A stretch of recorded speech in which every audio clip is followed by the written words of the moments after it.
संकटसमयी पोलीस यंत्रणा पूरग्रस्तांच्या मदतीला येणार असल्याची माहिती सोलापूर ग्रामीणचे पोलीस अधीक्षक अतुल कुलकर्णी यांनी वडकबाळ येथील जनतेसमोर बोलताना दिली।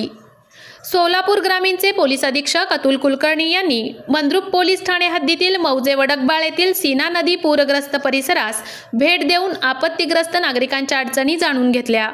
पुरामुळे प्रभावित झालेल्या कुटुंबांना दिलासा देण्यासाठी अतुल कुलकर्णी यांच्या हस्ते नागरिकांना एक वेळचे जेवण, नाश्ता तसेच उबदार चादरींचे वाटप करण्यात आले। या उपक्रमामुळे पूरग्रस्तांच्या चेहऱ्यावर आश्वासक समाधान आणि धीर निर्माण झाला। संकटसमयी पोलीस विभाग नागरिकांच्या पाठीशी खंबीरपणे उभे आहे। निसर्गाच्या प्रकोपात धैर्य न हरवता शासन यंत्रणेवर विश्वास ठेवावा असे आवाहनही अतुल कुलकर्णी यांनी यावेळी केले।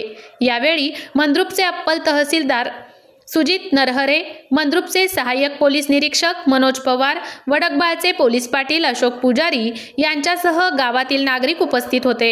हवामान खात्याने सोलापूर जिल्ह्यासाठी 2 दिवसांचा रेड अलर्ट जारी केलेला असल्याने नागरिकांनी सुरक्षिततेला प्राधान्य द्यावे, अनावश्यक प्रवास टाळावा, नदी, नाले व पाण्याच्या प्रवाहाजवळ जाणे टाळावे, तसेच शासन व प्रशासनाच्या सूचनांचे काटेकोर पालन करावे असे आवाहन अधीक्षक अतुल कुलकर्णी यांनी केले।